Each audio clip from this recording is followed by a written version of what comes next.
Traveler, Paimon. I suppose your story is ready. Yep. How about you?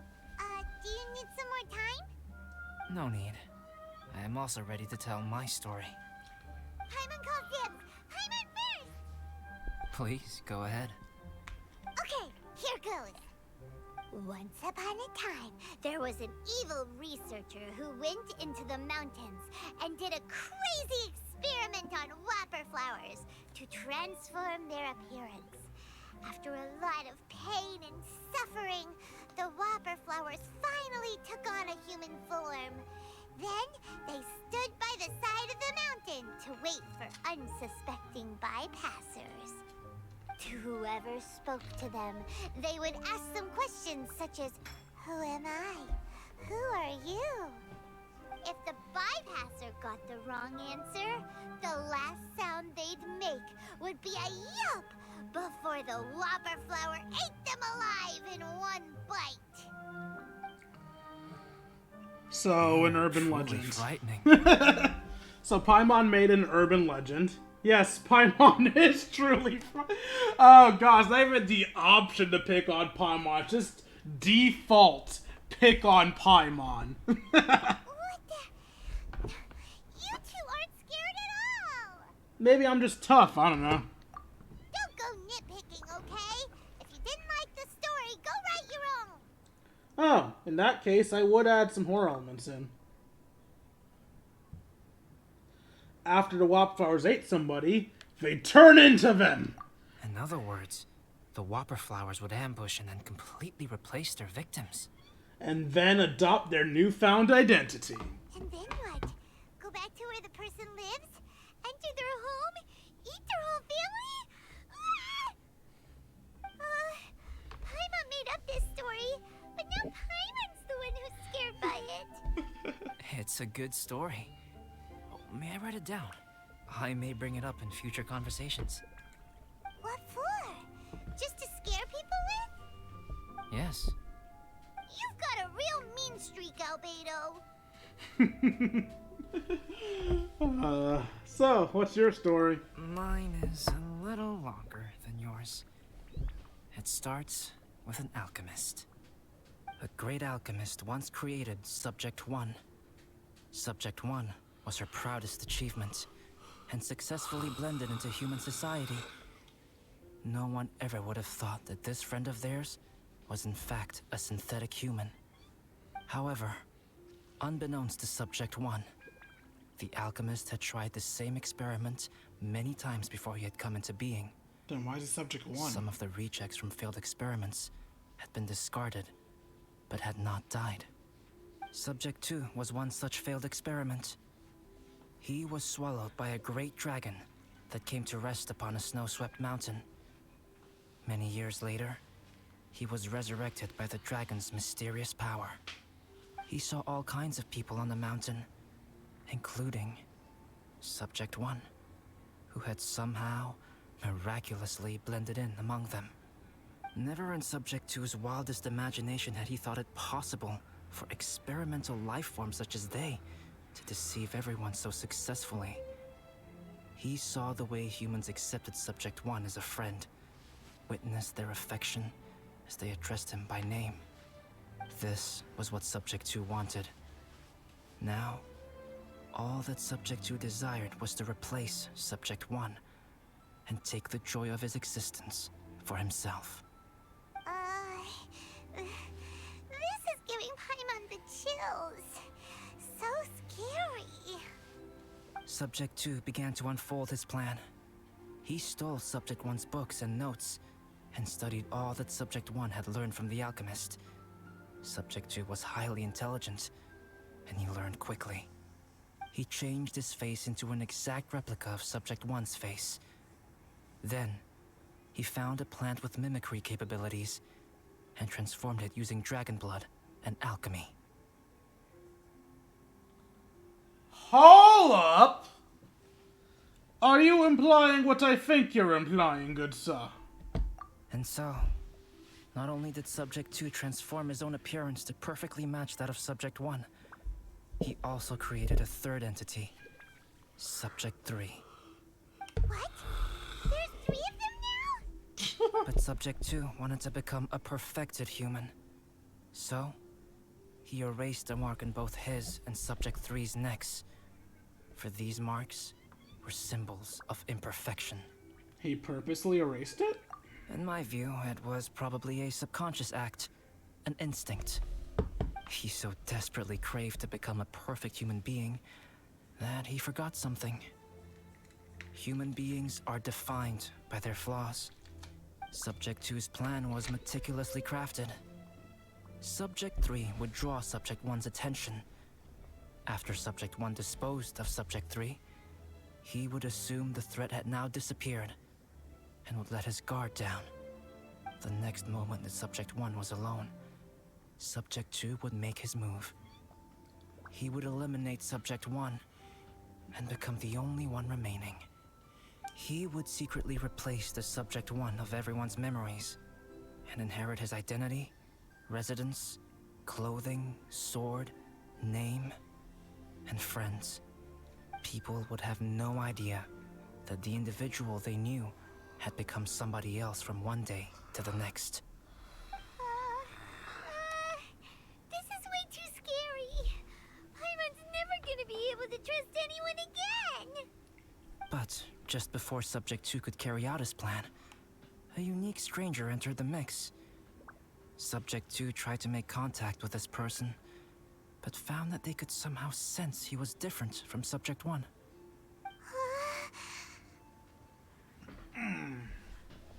Ellipses.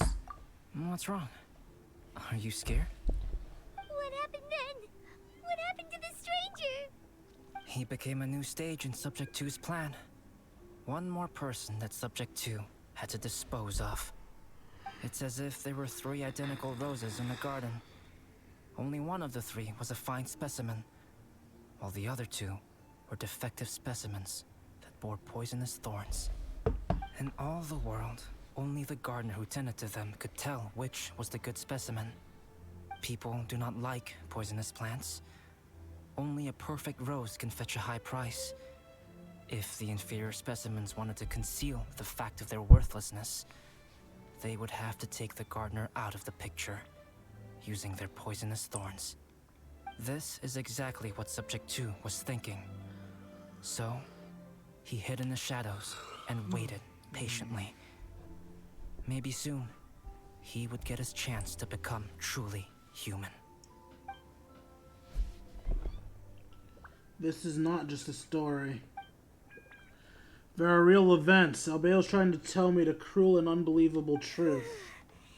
That was intense. So what happened after that? Did Subject 2's plan succeed? Paimon can't bear thinking about it. Fortunately, it is just a story. And even in this story, Subject 2 did not succeed. But you can never let your guard down on Dragonspine. Monsters mutated with Durin's power and blood are also creatures of Rhine-Daughter, just like me. You must beware of all such creatures. Don't say that. You're not a monster. You're my friend. I'm glad to hear that. It's okay. I know what I am. You and I are both different, so there is no need for me to hide the truth from you. The only thing is that sometimes, when I think about how mighty the power of alchemy is, I feel so small. As beings who set foot in this world, how arrogant are we in desiring to control our destiny and in desiring to create? Is creation an arrogant act, traveler? If not, why do we call the ones that created us and control us gods? If it is, then what qualifies us to call ourselves creators?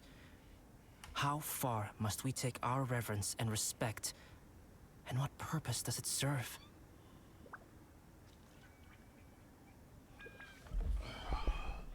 How did you feel when you took out the imposter? Nothing special. But whenever I think about it, I feel a twinge of grief.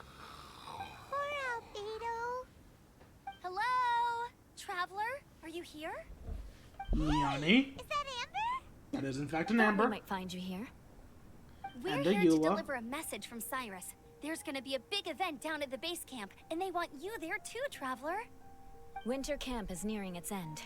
Apparently, even provisional instructors are required to attend. Looks like we need to go, Albedo. Bye for now. Then I won't keep you. I have some things to attend to here, so forgive me for not seeing you down. Don't worry about it. There have been no issues getting up and down the mountain recently. Is everyone ready? Let's not keep them waiting. So were there no issues because Clone Albedo were gone, or were there no issues because you didn't have Benny with you? A secret born from ashes starts.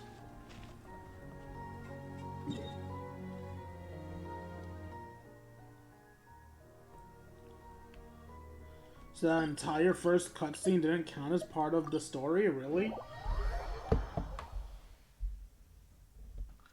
Not story. Didn't count as part of the mission? That's weird.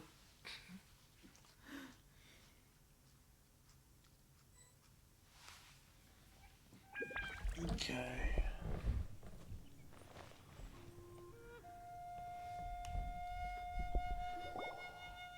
Huh? Who is this guy?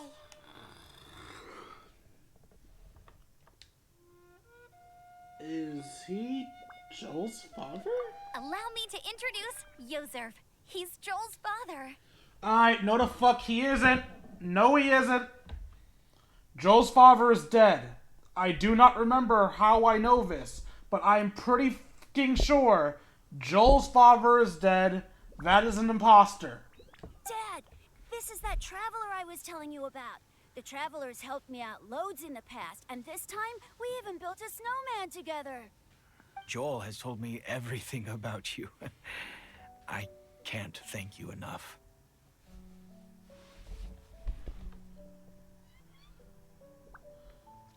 I'm glad you're okay. Wow, this is amazing. Wait a second. Why is Cyrus discreetly wiping tears away? And what is Pallid doing here? Pallid is the hero of the hour this time. Go on, Pallid. Tell us what happened in your own words. Okay. The weather was fine on that fateful day, and I had a feeling that Lady Luck was smiling down on me.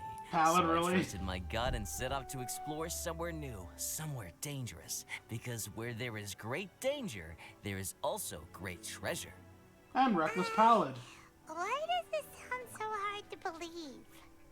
But I had only been away from the group for a short while when I fell down a slope and just started rolling. Uh-oh. Did my bad luck rub off on him when we ran into each other on the mountain? God damn it, Bennett. The place I fell to was somewhere I didn't recognize, and I'd sustained a few injuries. I remember thinking to myself, this is the worst luck I've ever had in my whole life. Then I met Yozerv. He'd heard the sound of me falling and came out to see what was going on. Huh? Wow, so it was completely by chance then. I thought he must have been someone from the Adventurers Guild here for the event, but after a few words of conversation, it was clear that he was having memory problems. He didn't even know his own name. The temperature was freezing, and there was no time to deal with all that there and then, so I convinced him to come back to the camp with me and figure everything else out after we got there. We got back to the camp, ran into Joel, and the moment he saw him, he froze for a second with this completely stunned expression on his face, and then he started crying out, "Dad! Dad!" That's when Yozerv suddenly started to remember. My memory has still not fully recovered, but Joel and his mother, they are the only ones that I will not, no, that I cannot forget. Daddy. Daddy's right here, Joel. Daddy's right here. Daddy's sus. Joseph, don't you remember anything else at all? The poor princess? Feeding the foxes? I'm sorry. I have no recollection. Maybe it's because of the head trauma. I'm not sure. I woke up and found myself covered in blood. My things were gone, and there was nothing to indicate who I was or how I got there. I crawled into a cave and settled in for a slow recovery. After my legs and feet were a little better, my hunting skills were what kept me alive. Dad, I was so worried about you. I'm all right now, Joel. Oh, don't cry. Daddy's not going anywhere. I'm here to stay. Until I kill you. Oh, this is good. This is good. No, it's not. All's well that ends well. Why am I not suspicious? Am I just misremembering? I could have sworn this was dead. You know what, though? I definitely think my luck got worse after running into Bennett on that mountain. I knew it. I just... No. I just meant if it weren't for you, there's no way I ever would have run into Yozerv on a mountain this huge. Besides, we got back safely, didn't we? So don't blame yourself. Maybe sometimes miracles can only happen when you get just unlucky enough. Hey, see, Pallet's a good guy. When did you become such a smooth talker, huh? Huh? Am I? I was just telling the truth. Oh, yeah. I want to say thank you to the Traveler, Uncle Cyrus, Auntie Eula, and Auntie Amber. Thanks, everyone. Hey, You what all about helped Uncle look after Pallet? me, and I will always remember it. But I guess I can't take the snowman with me, or it'll melt once it leaves Dragonspine. It's such a shame. Oh, I can help with that. One moment. Eh? Huh? How strong is your cryo power? Here, take this. It's powdered rime. Just add it to your snowman, and it will never melt. What? Wow! Really? Oh, this is awesome! You're the best, Auntie Eula! Dad, I have an unmeltable snowman now! How cool is that? How can I ever repay you all? Don't mention it. We're all dying for you. Thank you all.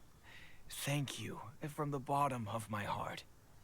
Dad, I want to go move the snowman. Can we do it now, please? Okay. I'll be leaving with Joel now. I'm sure I'll see you all another day. Very well, very well. It's time for Pallet and I to have another discussion concerning his breaches of adventurer discipline. Huh? But Cyrus, I think I kind of made up for my mistakes this time, you know? See you guys. Oh, I made this for you and Amber. Think of it as a winter souvenir. Aw, are you sure? This must be really important to you. Come on now, just take it. No need to make Is such it a the fuss. ice? Wow. Now our snowman won't melt either. Great. And that explains why I can now put snowmen in my Serena teapot. Thank you, Eula. I'll treasure it. You're welcome. Just keep it. That's all I ask. Amber and I have some business to attend to now. See you later. Bye-bye. See ya. Wouldn't want to be ya. Everyone's gone. Seems like they've all got their own stuff to do now. Mm-hmm. Oh, you know what? We've been on Dragonspine all this time, and somehow Paimon still forgot to ask Albedo about how to make a fruit juicifier machine that can keep the juice fresh. Alright, that's why we're Maybe here. we should try Timaeus again. He does seem pretty eager to please after all. Can't we just go back up the mountain? Why can't we just walk back up the mountain? This makes no sense. Oh, before I go there, let's make my snowman. Do you want to build a snowman?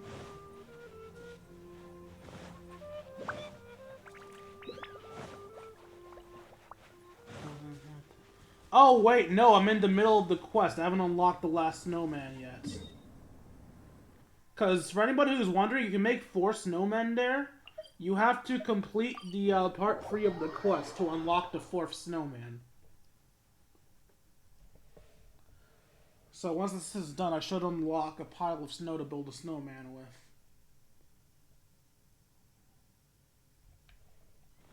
Visibility is excellent. If we head to higher ground, we can do...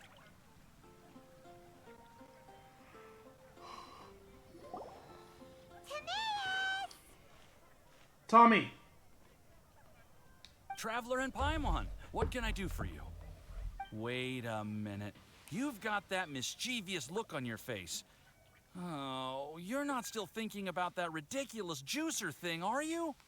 Timaeus, will you help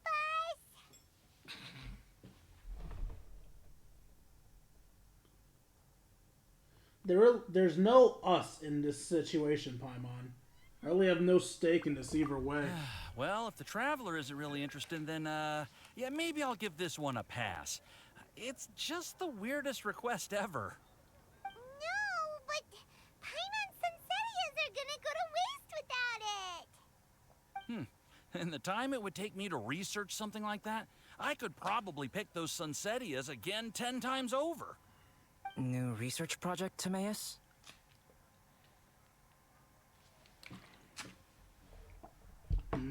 We meet again.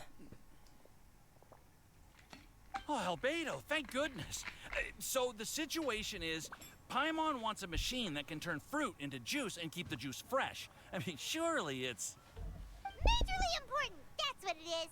If you can manage to invent this, we'll never have to worry about fruit going bad ever again. That's impossible.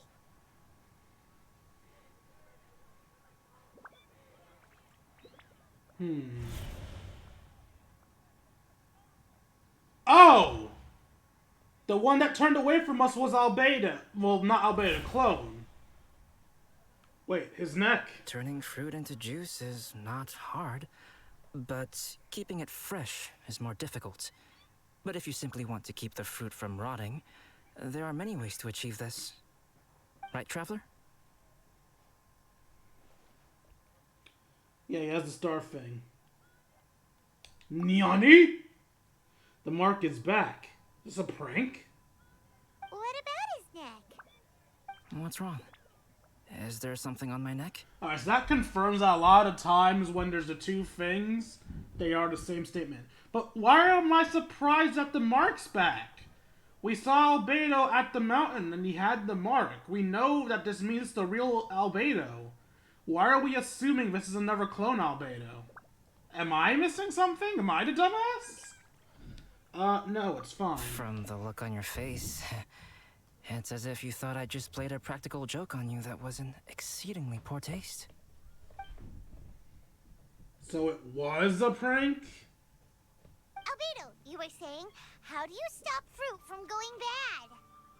Well, one way would be to bury your fruit on Dragonspine, where the snow never melts all year round. But then Paimon won't be able to eat them! You could always live on Dragonspine. No, too cold for Paimon. Or you can give the fruit to me, and I would take it to Dragonspine for you. But since you don't like the cold, you'd have to send someone else to pick them up when you want them.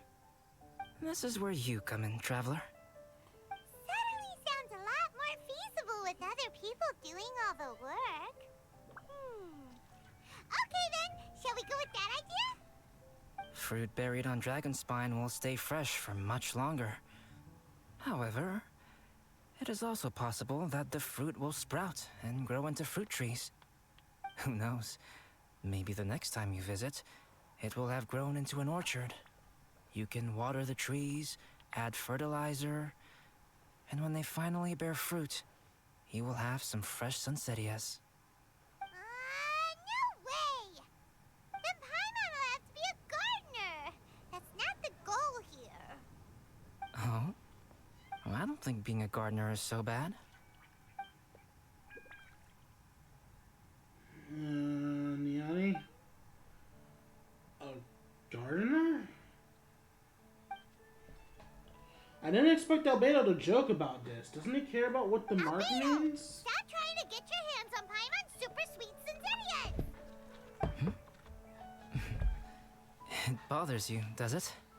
Of course it bothers Paimon. They are the rarest, super duper sweetest Sunsetias ever. And they're not for you. Okay, but they're just Sunsetias. I think you're only so attached to them because you don't have much fruit of this quality in your possession.